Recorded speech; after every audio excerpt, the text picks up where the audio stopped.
Now is my honor to welcome this year's commencement speaker, Julie Zhuo. Hi, Julie. Hi. Julie is the co-founder of Sundial, which builds tools to help companies understand the story of their data to make better decisions. Previously, she was the VP of product design for the Facebook app, where she helped scale the service from 10 million users to over 2 billion during her nearly 14 years there. Her field guide to management, The Making of a Manager, became an instant Wall Street Journal bestseller and was selected as one of Amazon's best business and leadership books of 2019. Julie also writes the immensely popular blog, The Year of the Looking Glass. We're happy to have her with us today, especially since she was enthusiastically nominated by the student representatives on our graduation committee. Welcome, Julie. Thanks so much, Julie. Congratulations, graduates of HCDE 2021, as well as all the families, faculty, educators, and friends that supported them. As you stand on the cusp of the rest of your life, having undergone these last few years of learning and discovery, I can imagine you all radiant, just brimming with potential to solve the problems of the world. And problems, or should we say opportunities, exist galore. There is so much to be improved, whether we're talking about climate change or infectious diseases, social justice, racism, improving physical and mental health, productivity, poverty, the list goes on. And you're going to design the future.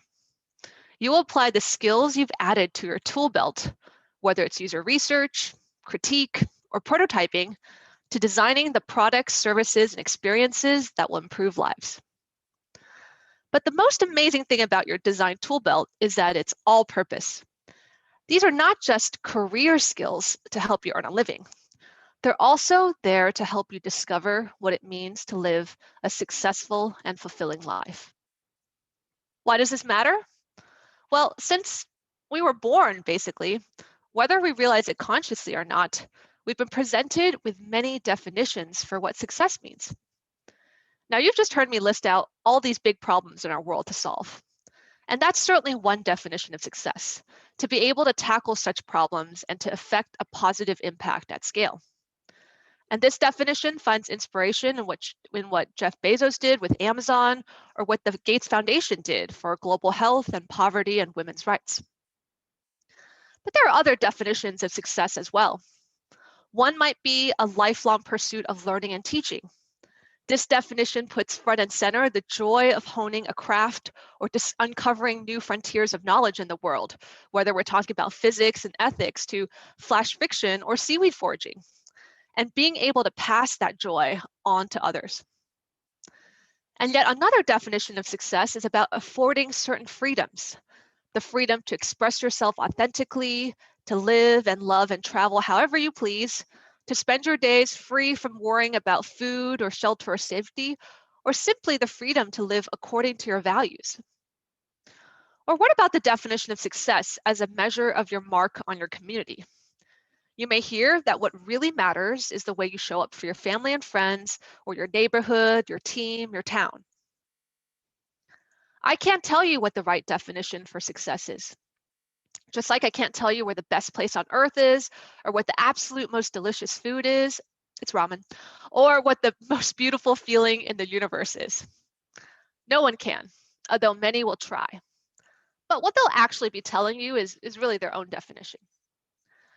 How do I live a successful life is a deeply personal question, and you must discover the answer for yourself. And if you don't feel like you have the answer right now, don't worry. Many of us are still figuring it out. I mean, we all just lived through a global pandemic where everything routine was upended. We couldn't go to school, work, couldn't see our friends and grandparents, and we may have also known people who have fallen ill or passed away. We've lived under a cloud of anxiety, and many parts of the world are still going through it.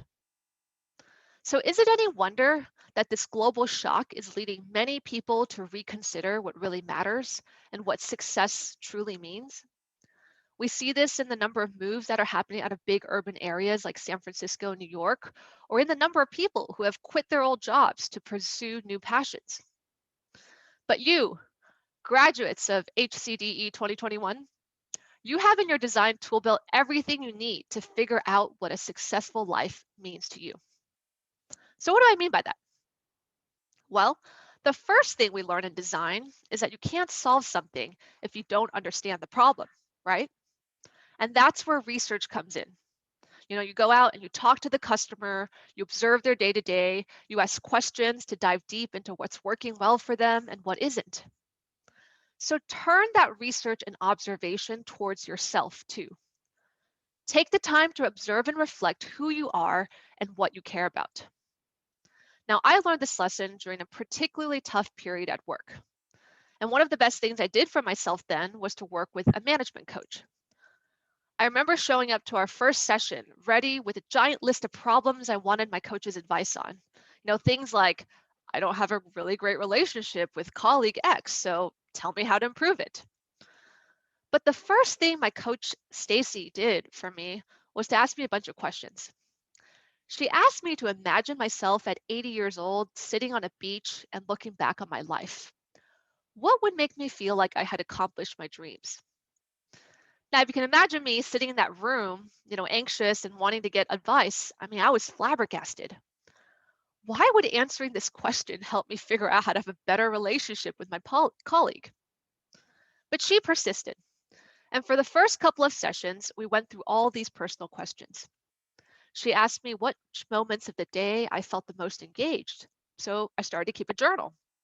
And I wrote down in my journal when I felt in flow, which moments made me feel annoyed or anxious or proud. Now, little by little, I started to see patterns. I noticed myself feeling calmer when I got a better night's sleep. I realized that I struggled with confrontation because I hated the idea of disappointing someone. I learned that I'm hugely optimistic, which makes me effective when it comes to long-term visioning, but less great at managing pragmatic day-to-day execution. And I learned that I love learning, and that is the number one source of satisfaction for my work. Just like insights about users and their problems inspire you to create better products and services, each of these personal insights help me create a better environment and plan for myself. I focused on sleep. I worked with Stacy to reframe what confrontation is, and that ultimately did help me develop a better relationship with that colleague. I surrounded myself with pragmatists to balance out my dreamer's optimism, and I actively sought out opportunities to learn and grow. The process of asking yourself questions and of taking the time to reflect on what you love and what gives you energy is critical in helping you define what success looks like for you. So let's talk about another tool in our tool belt, critique. You know its power when it comes to design. The earlier you show your work and get input, whether from other designers, your teammates, or your customers, the stronger your work will be.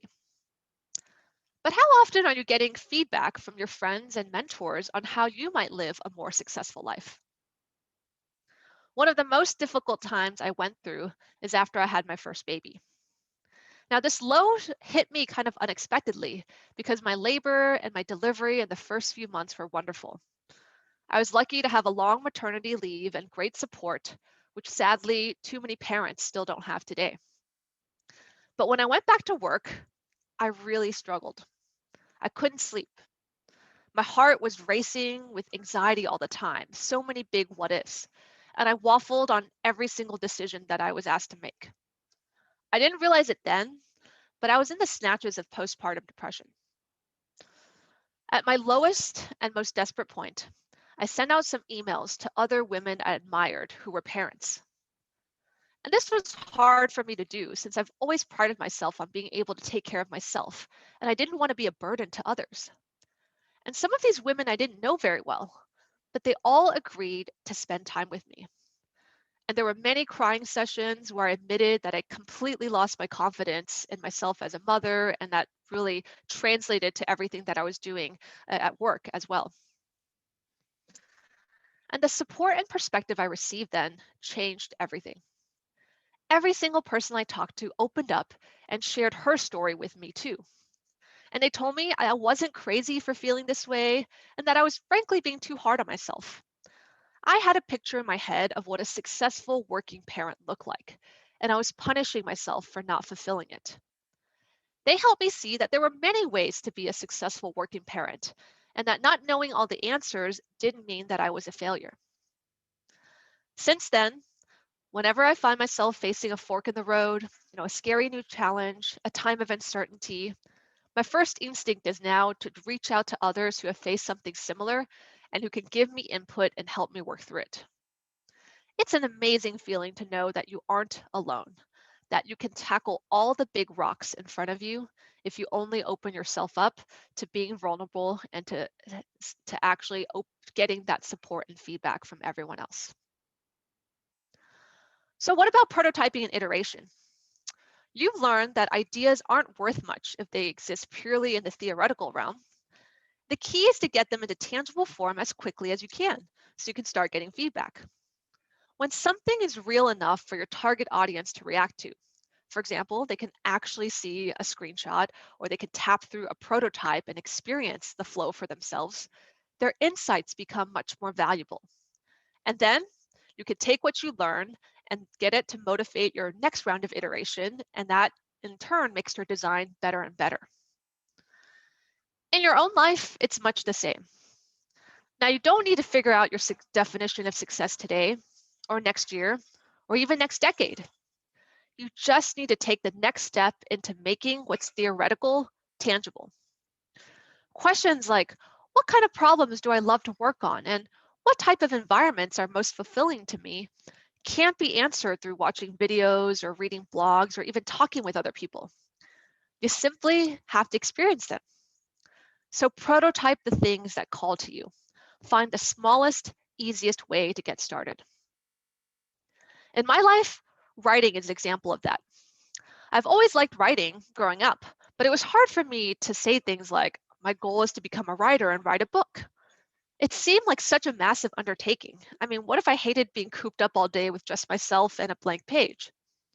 Plus, I couldn't tell if I had anything worthwhile to say. But one January, I made a New Year's resolution to start a blog. Now, I did this because at the time, I found it challenging to share my own opinions with large groups of people.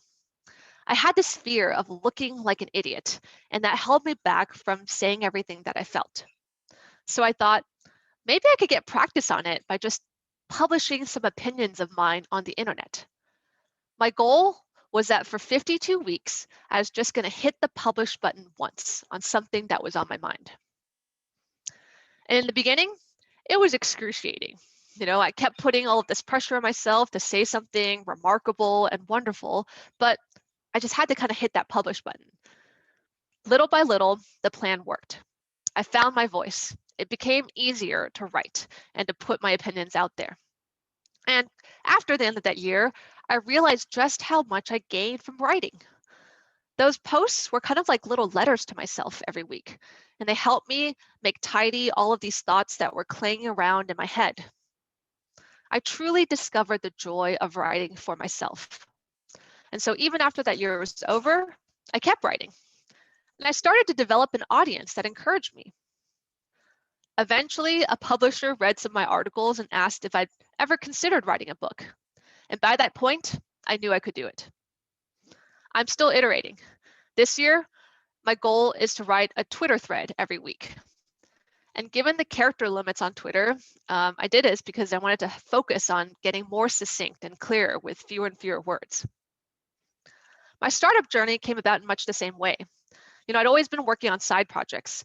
When I was 25, I built a social pets app called Fluff Friends at a hackathon.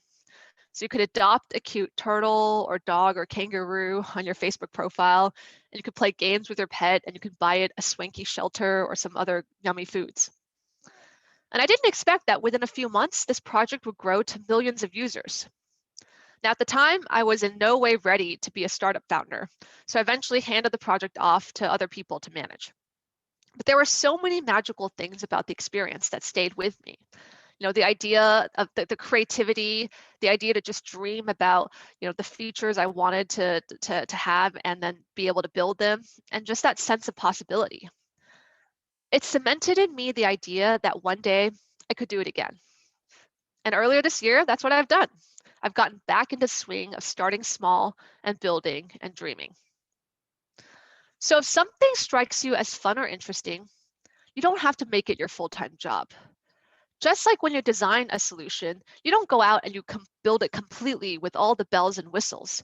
You find small ways to test it first.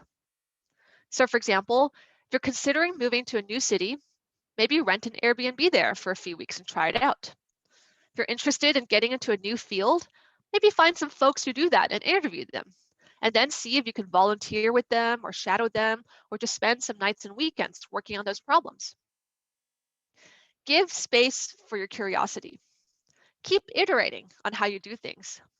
There is so much life to live, and many of the great lessons you're going to learn will only become real when they happen to you.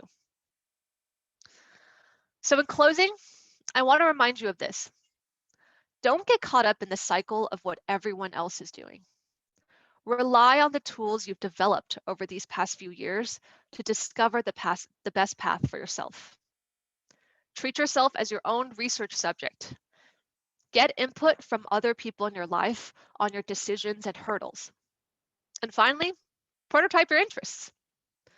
Everyone out there is playing a different game. It's up to you to define yours. What success means to me, what success means to you, and how to design your life to achieve it. Graduates of HCDE 2021, congratulations. I wish you all the most amazing journey ahead.